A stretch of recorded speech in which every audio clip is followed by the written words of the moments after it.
So in the previous episodes, we talked about how to grab elements inside the DOM of the website or grab nodes inside the DOM. So today I'm going to teach you how to actually change the HTML elements we have inside the website using the nodes that we grab using what we learned in the previous episode. Now it's important for me to mention that we're going to change existing elements inside a website. We're not going to add new elements to a website. That is something we're going to learn about in the next episode, and then the episode after that one, we're going to learn how to change and add CSS inside our websites. So we talked about these nodes inside the DOM of our website, and what's important to know about these nodes is that they are essentially objects and we have properties and methods attached to them. So we can actually use properties and methods on these objects here or on the nodes. Properties we use in order to get information about a node or to change information about a node, and methods we use in order to perform actions on these nodes so we can actually do something with them, such as changing something or doing something else. So the first properties we're going to talk about in this episode is going to be how to grab HTML elements inside the website and how to change it. So as you can see in front of me here, I do have a basic website, and this is a website we built in my HTML tutorial course on this channel. And I'm just going to go ahead and mess around with this website and sort of change some of the HTML inside of it. So what I'm going to do is I would like to change the h2 element we have up here inside the header. So I'm just going to go ahead and right click on it and then inspect it inside my developer tool. Now what I'm going to do in here is I'm going to go ahead and take a look at the h2 element that I just inspected and see that it has a couple of classes attached to it. And as you can see, some of the classes doesn't make sense because I called them example and test and that sort of thing. And that's just because we need to have something to work with in this episode. So I just went ahead and added these inside the website just to, for the sake of this episode here. As you can see, we also have an ID called header-h2, so we can also do something when it comes to IDs a little bit later in this episode. So what I'm going to do is I'm going to grab the element inside the console and then do something to it. So inside the console, I'm going to grab it by doing what we learned about in the previous episode. So I'm going to say document by referring to the current document that's been loaded inside the browser, dot query selector, parentheses, semicolon, and then inside the parentheses I'm going to refer to this specific element I want to grab. If we were to go back just to take a look at it, you can see that we have a couple of different classes we can refer to. We have some IDs and that sort of thing. So I'm just going to go ahead and refer to the ID of this specific element. So I'm going to copy header-h2, go inside the console and say we have an ID by saying hashtag. I don't think I mentioned that in the previous episode, that if you want to grab a class, we have to say punctuation and then the name of the class. If you want to refer to an ID, it's hashtag and then the name of the ID. It's the exact same way as inside a CSS style sheet, so it's not that difficult to remember. So before changing the element, the first thing I want to do is I want to actually see what we have inside the element. The way we can do that is by using something called inner HTML. And as you can see, we can now see the text inside the h2 tag. If we want to change the text, we can go and do the exact same thing. But right after inner HTML, we can actually say equal to and then change whatever we want to change inside the h2 tag. So we can say we want to set equal to a string, and I can set it to hi there, this is Daniel.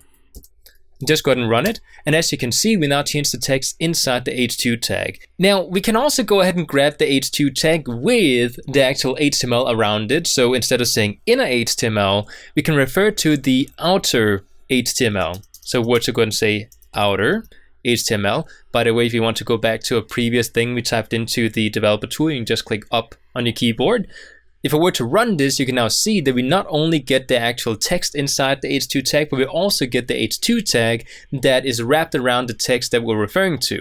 So we can actually see everything that is going on inside our HTML markup here. And again, if you want to change it, we do the exact same thing. We just go ahead and say outer HTML. Then set it equal to something else if I want to do that. And then we can go ahead and change it inside the string that we have down here. And we can include HTML code if we want to. So I can say instead of a h2 tag, we could change this to an h3 tag and then do something to it and include attributes and that sort of thing to make it into something else. Now, I should add here that you shouldn't be using this specific method here in order to add HTML to your website. You should only use it to change existing HTML elements inside your website. So if you want to add something else to it, we do have another method we can use in order to do so using JavaScript. So don't use this specific method in order to include much more HTML as a sort of hack to do it. So we're going to talk about that in the next episode. So now we talked about how to change HTML inside a website, but what if I just want to change an ID or a class inside an HTML tag? Well, we can also do that using JavaScript. So I'm just going to go and delete what I just wrote here. And what I'm going to do is I'm going to do the exact same thing. I'm going to refer to the H2 element that right now has an ID and a class attached to it. So just to show you again, we do have 3 different classes inside the H2 tag, and we also have an ID called header H2. So what I'm going to do is I'm going to refer to the ID and then change it using JavaScript. So going back into the console, I'm referring to the exact same H2 tag down here by saying query selector header H2. And then I'm just going to go and refer to the ID property we have inside this element here.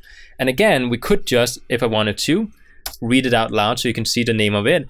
But we can also, using the exact same method as we did before, set it equal to something else and just change it into something else. I could change it into my name, for example, and just go ahead and run this inside the browser. So now, if we were to go back here inside Elements, you can see that the ID is now called Daniel. Now, when it comes to classes, we have a slightly different way to do this because it's not the exact same way as with an ID. Using classes, you can't just set it equal to something else. We do need to use a property method in order to do so. So just to show you a couple of different things we can do using properties and classes before we move on to the methods here. Now, the first thing I want to do is I would like to get the actual class or classes that we have inside an element. So what I can do is I can go ahead and say I want to refer to the same one. So I can say we have a ID called, well, this time it's actually called Daniel because we changed it. Need to remember that. And I would like to do something else to it. The first thing we can do is we can get the class names inside this specific element. So I can say class name. And if I were to actually run this, you can see we get a list of different classes we have inside this specific element, but it's written out as just a string. Another way we can grab the classes is by going back, and then instead of saying class name, we can say class list.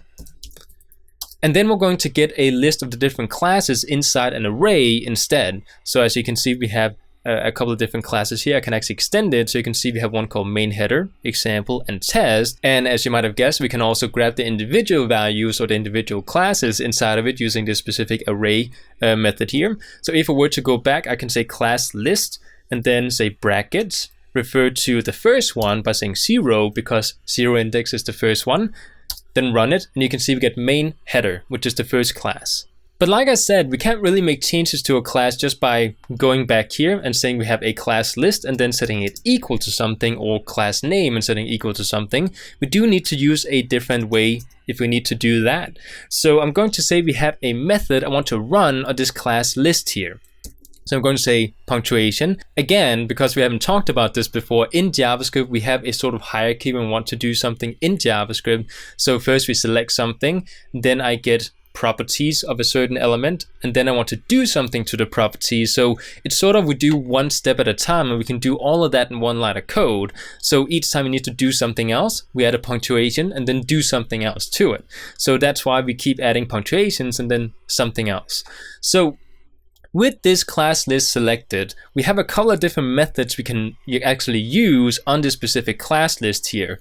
Now, I should mention that I do have a website, which is developer.mozilla.org. This website does have a lot of good documentation for when it comes to using JavaScript or HTML and CSS and that sort of thing. So I do recommend checking out this website. As you can see here, I do have a page open that tells us a little bit about elements and different properties and methods we have inside elements when it comes to JavaScript. So if I were to go inside this specific page, and again, I will leave a link in the description for this specific page, then you can see we have all the different properties that are available to us when it comes to selecting elements inside a website. Some of these are going to be read-only, and that's important to sort of keep an eye out for. Because if I were to select the one called class list, and again, just to zoom in for you so you can actually see something, it is called read only, meaning that we can only read it, but we can't make changes to it. So we can't set it equal to something else. When it comes to the class name, we can in fact do that. So I actually didn't know that, but we can. So we could just set it equal to something else if we wanted to have a string of different classes that we wanted to replace the actual class attribute with inside the HTML tag. So we can just go ahead and use that one if we want to. But when it comes to using class lists, we do have some different methods we can use in that specific property in order to change the classes in all sorts of ways. So if we want to see the list of methods, we just go ahead and right click on the class list link that we have here, open in a new tab. And as you can see, we get some different methods we can use on this specific class or class property. So what I can do here is I can go ahead and go through these one by one to sort of explain what they do. So going back inside our website here, if I were to go inside the console again and select the class list as I did here, we can go ahead and use the first one that is called add. So what I can do is I can go ahead and say we want to add a new class to it. So we can say add parentheses, semicolon, and inside of the parentheses, I can go ahead and add a new class to it. So if I wanted to say test2, just to add something and run it, you can then see if I go back inside the elements tab, we now also have a test2 class inside the element here. If we want to remove a class, we can do the exact same thing. We just go ahead and add a property called remove. And then I can just go and remove the class again we just added called test2. So I'm just going to go and run this. And as you can see, if we were to go back, we no longer have a test2 inside the element here. Now we also have something called toggle, which is actually quite nice because in some cases inside a website, we want to toggle a class when the user does something. So let's say we have a class that adds a color to a background or something, and we want the user to be able to remove the background color and also put it back there again if they wanted to. Then we can have a button that toggles a specific method inside JavaScript, which is in this case the class_list.toggle method. So what I can do is I can go back and refer to again the ID called Daniel. One thing to point out here with the toggle method is that we don't want to refer to the same class that we're trying to toggle, because that is going to mess things up a little bit, because once we toggle, we actually remove a class, and then running the same method, we add it again. So if I were to refer to that specific class that I'm removing, then it's not going to be there when we want to toggle it back again, if that makes sense. So just don't refer to the same class we're going to toggle here. So I'm going to run the class list property, and then I'm going to run the toggle method, and then I'm going to say I want to toggle a specific class in here. Let's just go ahead and choose the one called example. So I'm just going to go ahead and say instead of test2, I want to toggle example. Then I'm going to run it, and one thing you're going to notice is that we're going to get a boolean sent back as a result inside the console here.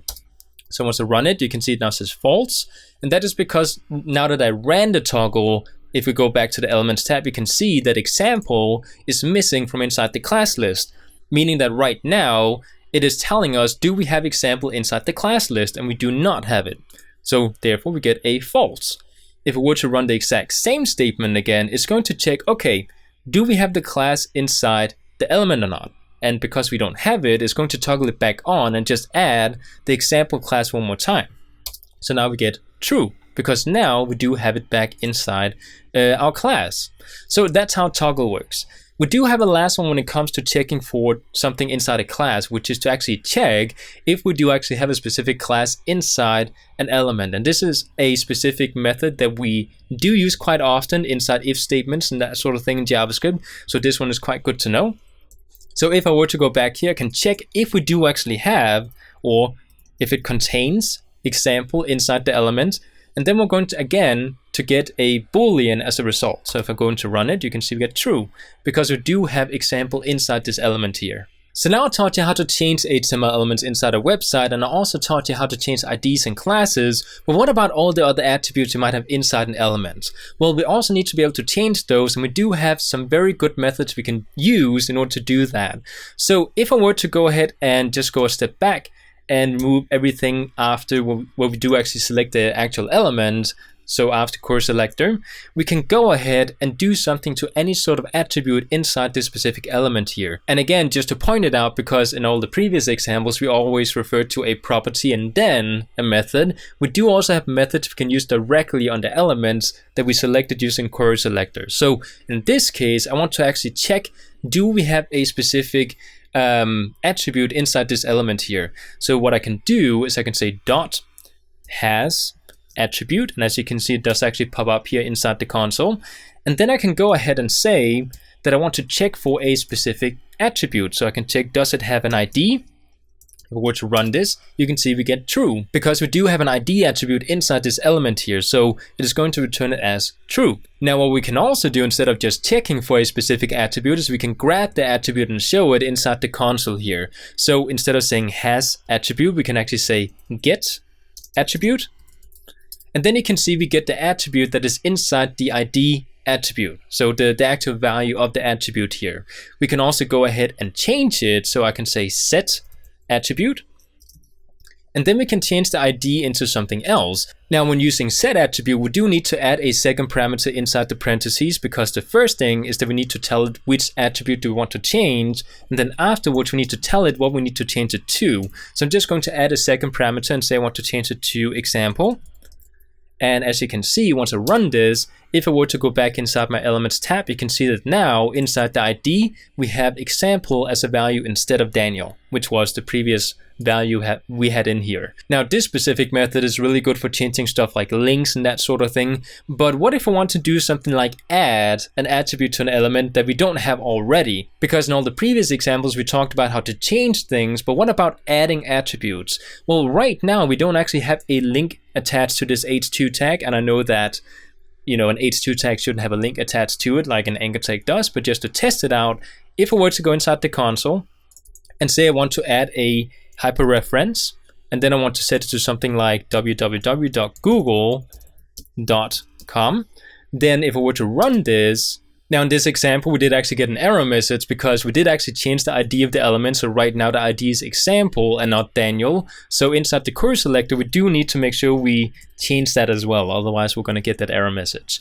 So I'm going to go ahead and say we have the ID called example inside our website, and I want to go ahead and set an attribute called hyperreference and set it to Google's website. So if I were to run this, go inside our elements tab, you can now see that we have a attribute called hyperreference set to Google's website. So we can also add non-existing attributes inside an element using this specific method here. Now the last one I want to show you when it comes to this specific method, when it comes to attributes, is that we can also remove a attribute. So instead of saying set, I can also say remove, and then go ahead and say I want to remove the hyperreference attribute, and we just need to have one parameter inside the parentheses. So if I were to run this, you can now see that going back inside the elements tab, we no longer have the hyperreference attribute inside this element here. So there's a lot of things we can do to HTML elements using JavaScript, and these were some of the main ways you're going to be using JavaScript in order to change HTML inside your website. And we will have some projects where we do actually learn how to use these inside real examples. So